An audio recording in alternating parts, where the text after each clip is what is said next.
Welcome to the channel. Today's story has big surprises and real drama. Subscribe and like to stay updated. Let's get started. My name is Jason S., and my wife is Emily. I'm only 510 and 165 pounds, but I have my strengths. We met in college when I was 23 and she was 21.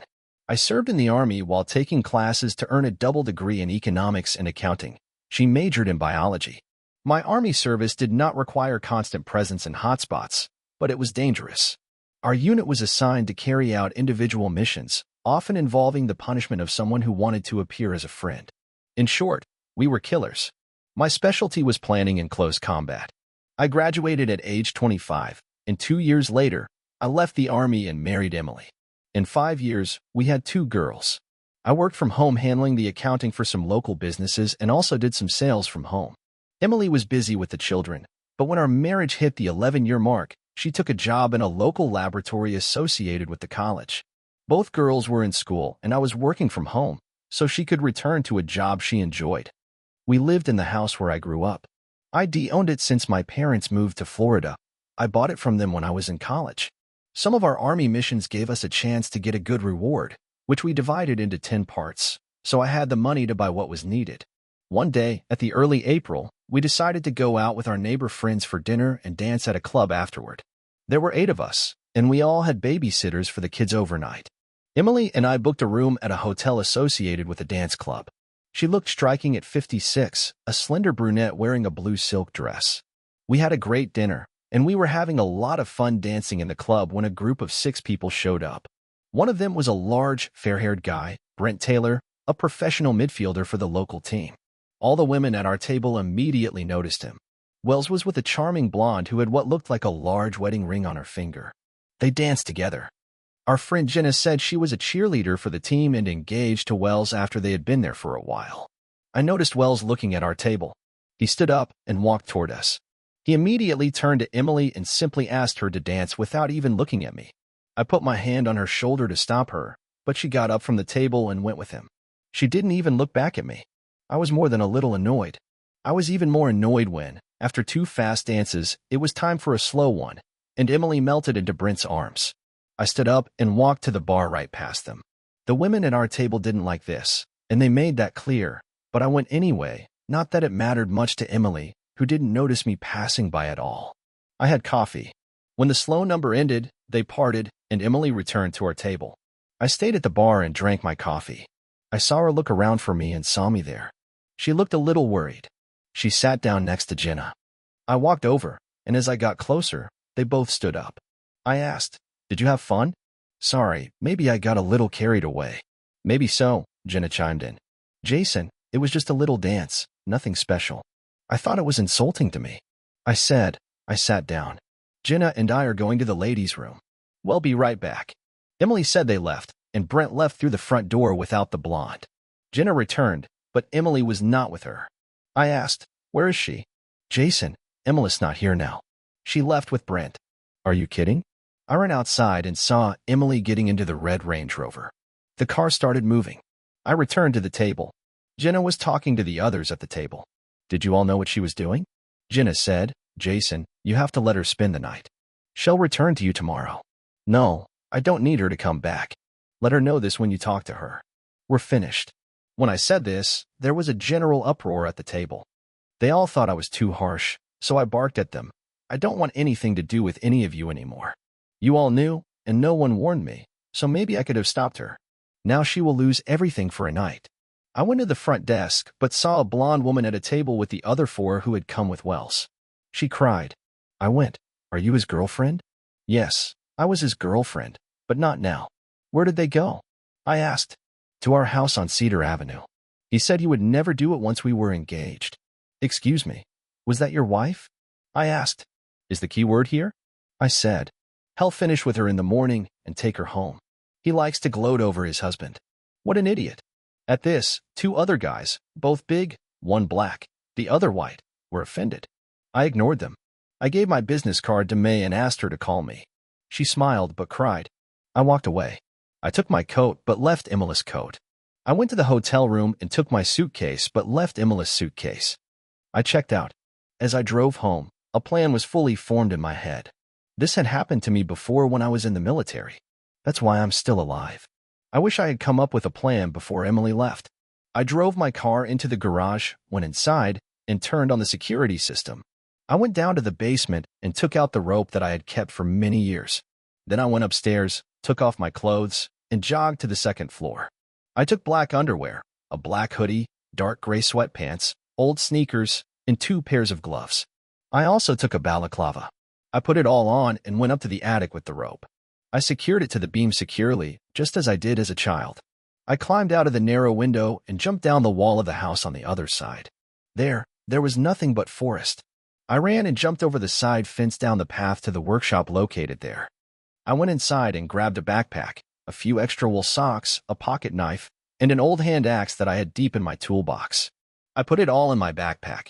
Then I took my bike and rode, pedaling towards the river through a small forest. I crossed the bridge over the river and headed towards Cedar Avenue.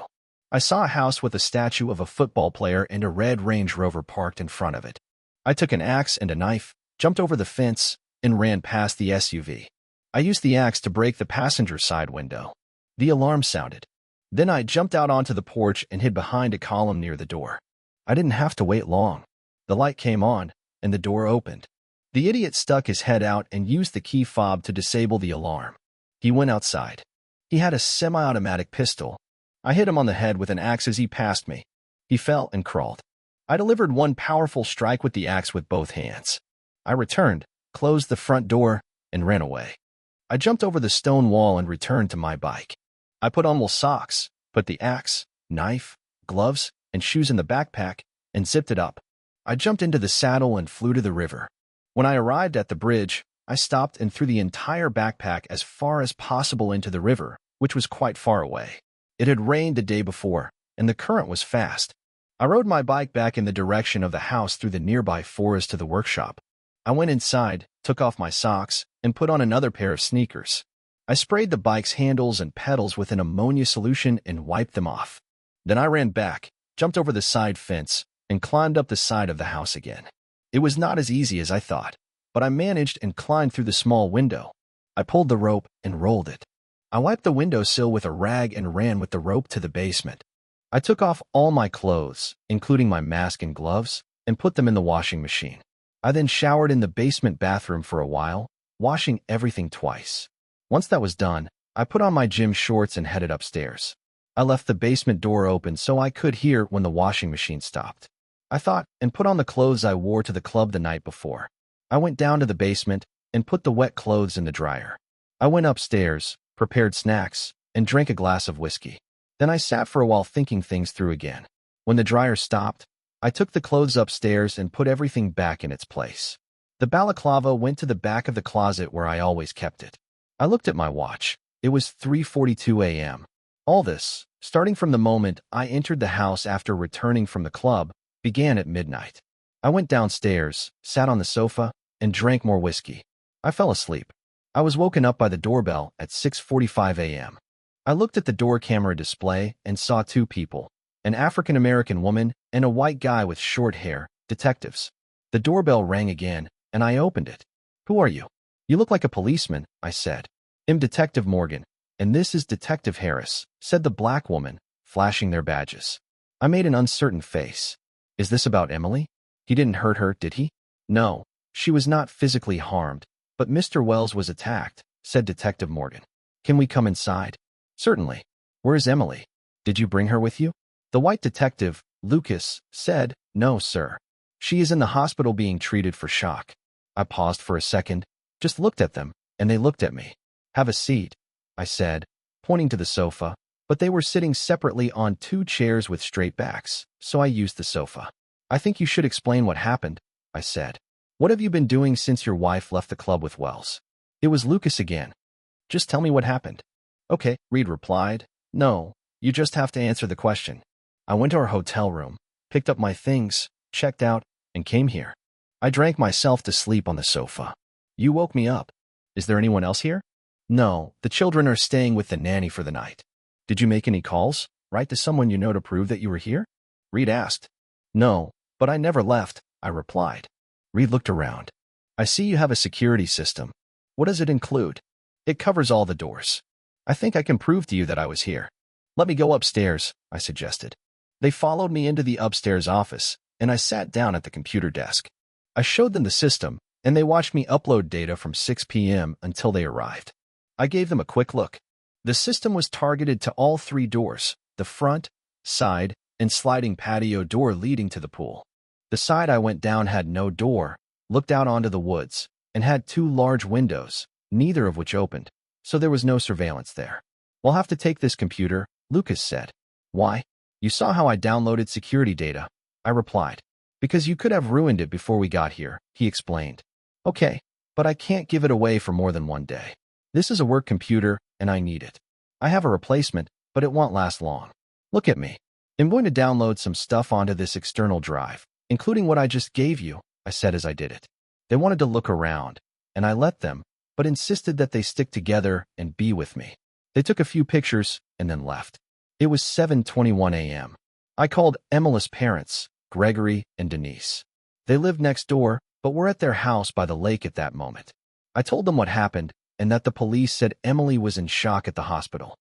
Gregory was simply stunned by what Emily did, while Denise might not have been all that surprised. Are you going to see her? Denise asked. No, sorry. That's why I called you. I really don't want anything to do with her after what she did.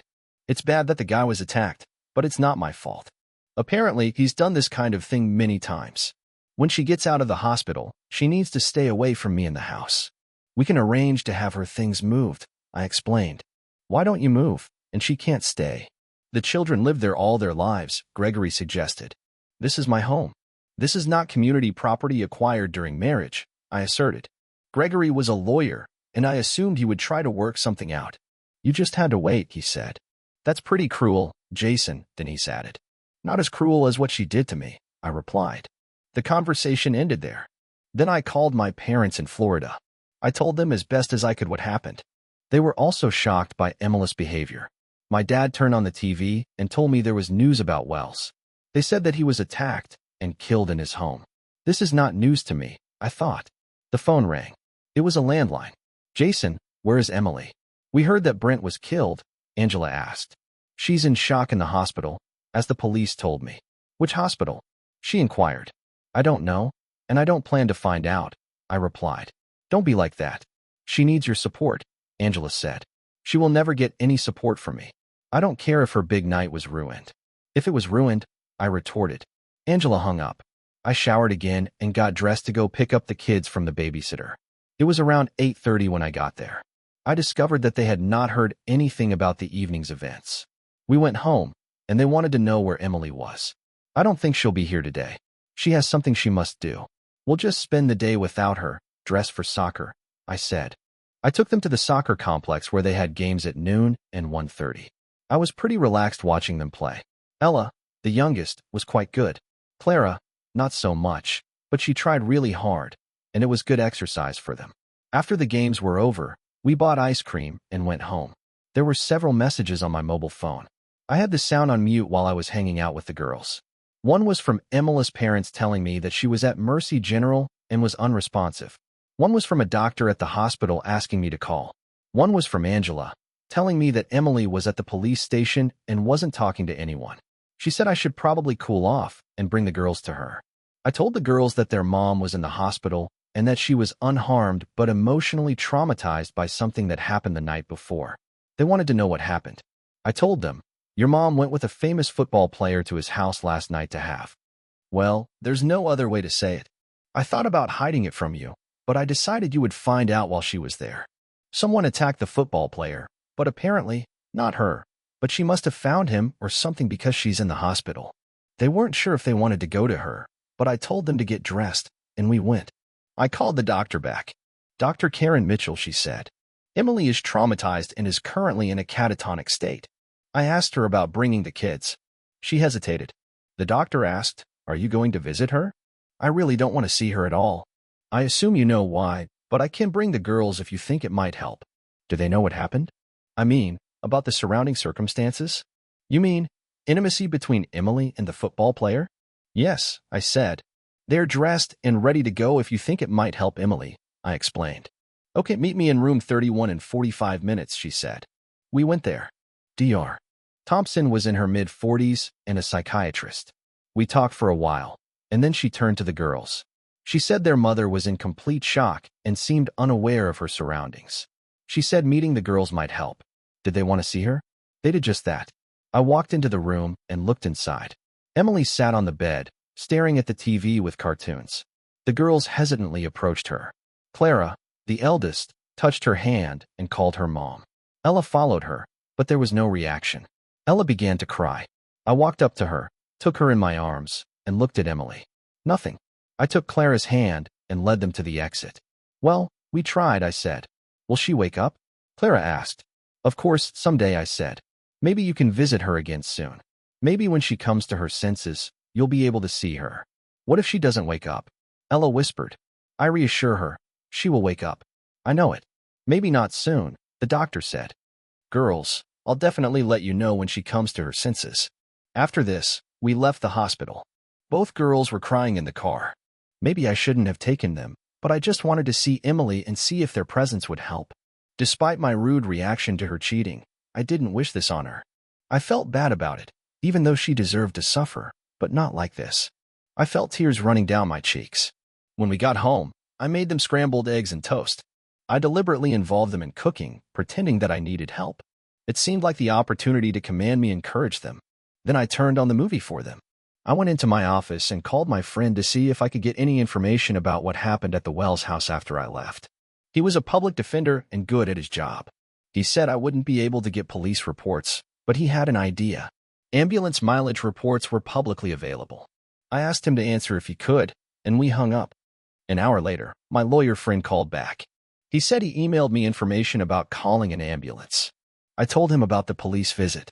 He said that if the security system showed that no one had come or gone, I probably wouldn't have anything to worry about. But he also said that the police might get a search warrant or might want to talk to me again. He recommended a lawyer if needed. I didn't think I needed a lawyer, but I called the woman anyway. After I saw the ER report, I learned that police found Emily with Brent's head in her lap. She was covered in blood, wearing only a thin robe. She repeated no, no, no over and over again. The police picked her up and put her in the ambulance. She was unresponsive when the ambulance arrived and all the way to the hospital. An officer rode with her, asking if she saw who did it, but he didn't receive any answer. It made me sick, and it made me wonder if she would ever recover. I looked up PTSD, post-traumatic stress disorder. I'd already looked into it before for myself. I have studied the shock-induced catatonic state. It seemed that people usually recovered from a catatonic state, but could suffer from PTSD for years. The lawyer, Olivia Grant, made an appointment for me on Monday morning at 9:30. She gave me her mobile number in case the police arrived early. They didn't do this.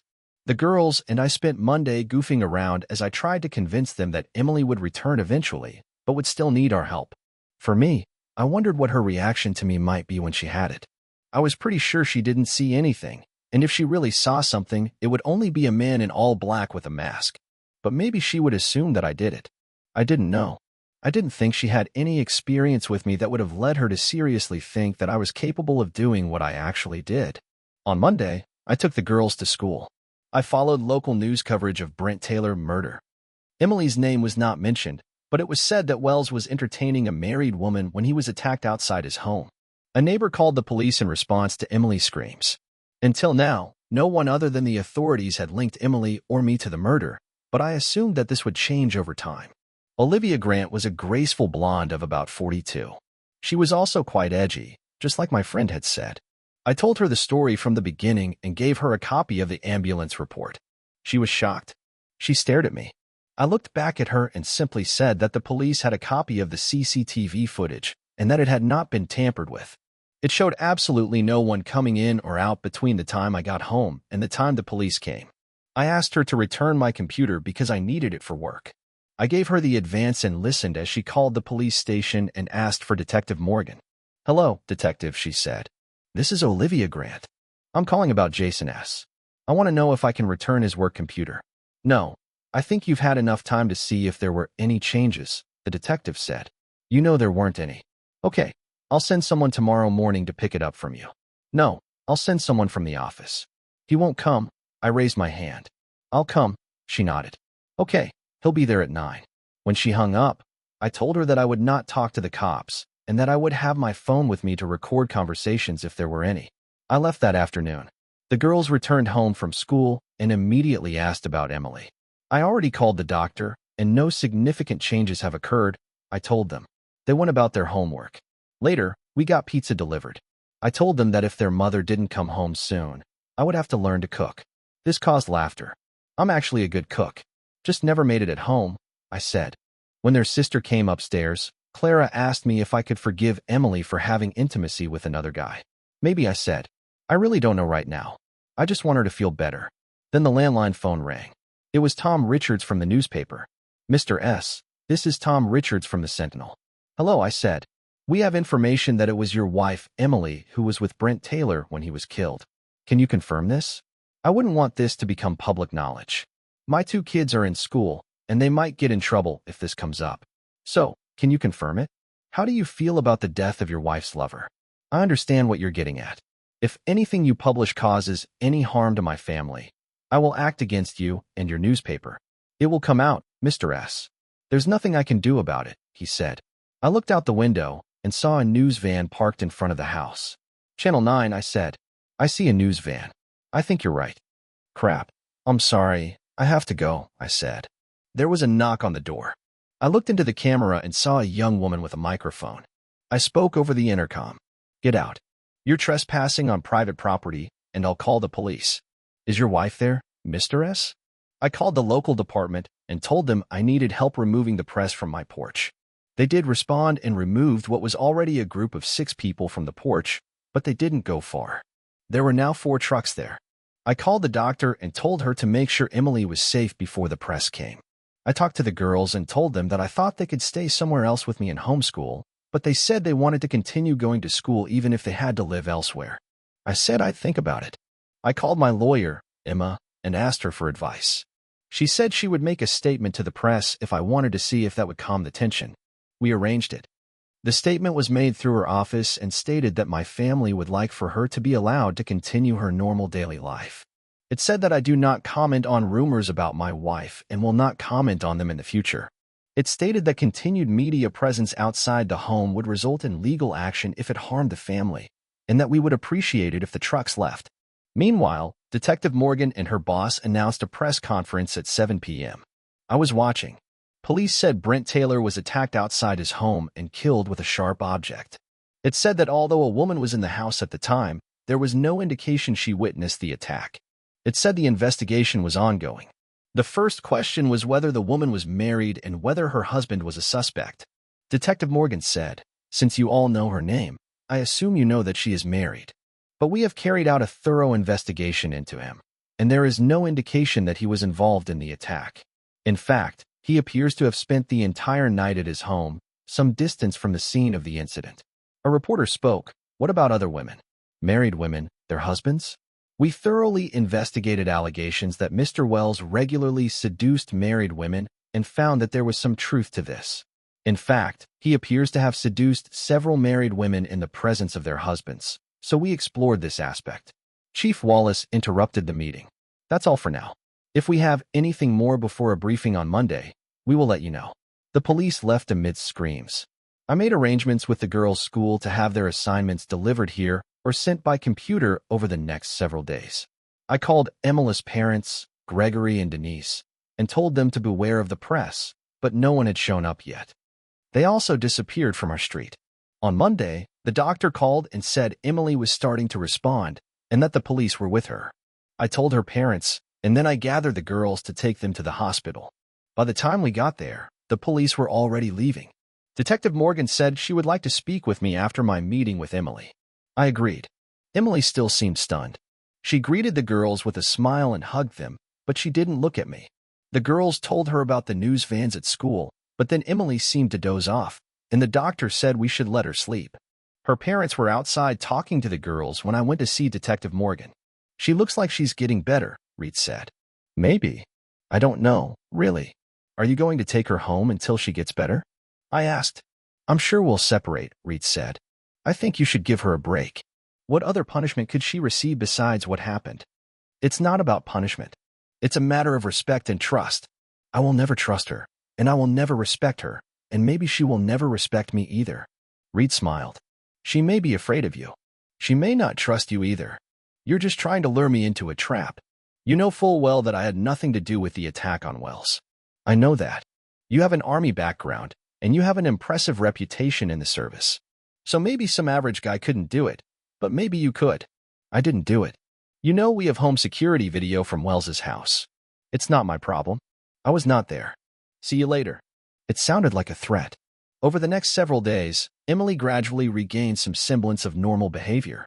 I dropped off the girls every day but didn't spend much time in the room with them. On the fourth day, Emily was scheduled to be discharged. She asked to speak to me alone, and I sent the girls away. Forgive me for what I did, putting you in such an awkward position, she said. I don't think apologizing will help, Emily, I replied. I can't tell you how humiliating this was for me. Now it's on national news. I'd like to go home when I'm discharged this afternoon, she said. She sat down on the bed and moved toward the chair. Can I go home? She asked. You know the media is there, and they will follow you from here. I don't want the girls' lives to be ruined anymore. Maybe I can sneak away now, she said, not looking up. I'll contact security. I can't say I want to be close to you, but maybe I don't have much choice right now. I didn't want you to get hurt. I thought you loved me and could get through this. Or, in fact, I didn't think about it at all. Did you have intimacy with him? No. We were without clothes in bed when the commotion began. I looked at her closely and realized that she was lying. You see, I can't say that I believe you or would believe everything you tell me. In fact, I can never trust you again. But we can see how things go. Okay, I love you, she said. I just turned around and walked out. I went to the hospital security office and arranged for a car to pick Emily up behind the building and take her to my home. It was scheduled for 4 p.m. Everything went without a hitch, and she got home around 4:42. The children and her parents were there with me. I made a bed for myself in my office. Emily would sleep in our room. The rest of the day was very awkward, to say the least. Her parents didn't quite understand how to behave in this situation. Emily, her mom, and the kids were playing Monopoly in the living room. Her father wanted to talk, so we went to the patio. What are you going to do, Jason? Gregory asked. I really don't know, but there's a good chance we're finished. You must try to forgive. You have loved each other for so long, and you have a wonderful family. I know, but I wonder if we've really loved each other for so long. If she loved me, she would never have done this. She said they didn't have intercourse, Gregory said. She said so? How should I know? She was there with him for quite a long time. Does it really matter? She would have done it. We all know that. Well, it might have made a difference if he hadn't used protection. She may have an illness or be pregnant. Damn, I didn't like this thought. She can stay here for now, but you may soon want to look for some other solution. We returned to the house and all ate pizza together. Her parents went home. As far as I know, they didn't discuss Brent with her. As we were putting the girls to bed, Clara asked Emily, why did you go to have a night with Brent? I am so sorry. I was wrong, and I made a mistake. But I do not understand. He's just a football player. I saw him. He's not our dad. No, not dad. I'll talk to you about him later when I find out more. The girls went to bed, and Emily went down to the kitchen. I followed her about 10 minutes later. In the meantime, I called my friend, a public defender, and asked him about the autopsy report. He said it was also a public document, and I asked him to get it. Emily drank Pepsi. Alcohol was not recommended for her because it could lead to relapse. Are you sleeping in our room? She asked. No, in the office. Well, you're welcome anytime. We'll just have to see. Right now, I don't see a path forward for us. But this all happened just this 10 days. I can be patient, I said. I didn't notice. I went up to my office and went to bed. I didn't sleep very well and got up at 5 a.m. I made coffee. A friend of mine sent me a copy of Brent's autopsy. I read it carefully, paying particular attention to the trauma analysis. The samples were sent for laboratory analysis. It looked like Emily was lying when she said they didn't have intercourse. I never believed it because of the timing. She was there for approximately 2 hours before the murder. When she came down, I took the girls to school almost as usual. However, they were a little depressed. I spent a lot of time considering my options. If it weren't for Emily's illness, I would never have let her back into the house. But there were benefits to allowing it, including making things a little easier for the girls. As soon as I entered the house, another news vent pulled up outside. A young woman got out and screamed at me, asking if Emily was home and if I had forgiven her. I smiled, waved at her, and warned her not to enter the territory. I went inside. Emily baked some cookies and offered me one, which I took. There's a news van outside. They don't know you're here, and maybe they shouldn't know, I said. What do they want? She asked. They already published my name and what I did at his house. Can they do any more harm? I'm sure they can come up with something, I replied, looking at her. I was wondering what to do with her or with us. I'd like you to write down for me exactly what happened last Monday, from the moment that idiot walked up to us until you ended up in the hospital. This doesn't have to happen right now, but it should happen quickly if possible. If it's too traumatic, skip the part and write later. I will try, she said. I also need to call and see if I still have a job. Why would they fire you for cheating on me? Why should they care? I asked. Well, I was gone for a whole 10 days. She called and was told she could take 10 days off sick and the next 10 days off. She went to her bedroom and sat at her desk typing on her computer. I left her alone and went to my office, where I began to study the autopsy materials. I made sure I would get the test results, but probably not for several days. Emily was trying to act normal around me, that much was clear, but I thought she must have some questions about what happened. Our routine life continued for 2 days until I received the test results. Emily's DNA and fluids had been identified, so she probably lied about that night. I waited to see what she would write to me about what happened, but I just couldn't imagine continuing my life with her as my wife. The next day after dinner, Emily walked into my home office. I finished writing here. She handed me the printout. I read what she wrote. Jason, forgive me for my weakness. When Bryn asked me to dance, I was so excited. He was charming and had such a reputation. When we danced, I really didn't think about anything else. When the slow dance began, I was simply at his mercy. He pulled me towards him. Honestly, I would have given myself to him right there. I don't know why he was so attractive to me, but he was. He told me to sneak out the side door, and we would go to his house. He said I'd have the best intimate experience of my life. I believed him. When the dance ended, I returned to our table, and you were not there. I agreed to go to the women's room with Jenna. When you returned, I saw that you were very angry, but I thought you'd get over it eventually. I wanted Brent so badly. We had intimacy. As we were finishing, the car alarm went off. He put on his robe and went out. He told me to wait there. I looked out the window, but didn't see anything. Over the porch roof, I saw someone running away dressed in black. The man jumped over the fence. I found a robe and went down to the front door. He was lying in the driveway. I ran up to him. His head was smashed. I was in some kind of trance, just stunned and shocked. I felt guilty, as if it were my fault that I had sinned. The police arrived, and I remember being in the hospital. I'm so sorry about all of this. I love you, and I don't know why I did what I did. Emily looked at me with tears streaming down her face. Jason, were you the man I saw? She asked. I was here all night, drinking, regretting the end of my marriage and the changes that had to happen in my family.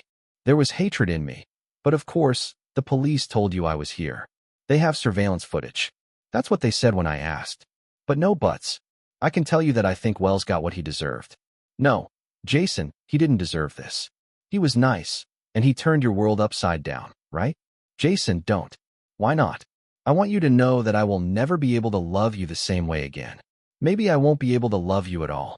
The man I thought I married would never do what you did. Was it worth it? Was the intimacy worth what you lost? What has he lost? I muttered. You know, the night was really impressive, but it wasn't worth what happened. If we had just had that night and I came home the next day, well, maybe, but he's dead, and I'm screwed forever. Yes, you killed him, she said and turned and ran out of the room. No, you killed him, I muttered. After that, our relationship became cold. I decided not to try to convince her of my innocence or try to make amends to her in any way. Of course, I would never admit to her what happened. I assumed that if I did, she would immediately tell the cops. She was a woman who could not be trusted at all. She just told me that if Wells hadn't been killed, her karma would have been worth the consequences. Maybe not in such terms, but still. A few 10 days later, I filed for divorce. I asked for custody of the children so they could stay in the house. Emily still had a job, so I didn't ask for alimony, child support, or free visitation.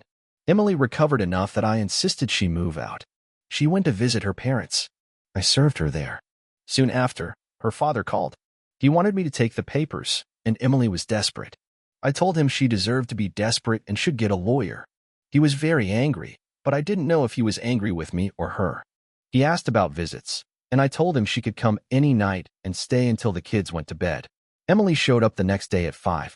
I made some macaroni and cheese, and we ate with the girls. We played a few board games with them and put them to bed. After that, Emily wanted to talk, but I was not in the mood to talk. We need to figure this out, Jason. It won't do the girls any good if we're apart. They will have to adapt. You can find a place where they can come to you. The sooner we resolve the divorce, the sooner you can set up a visitation schedule.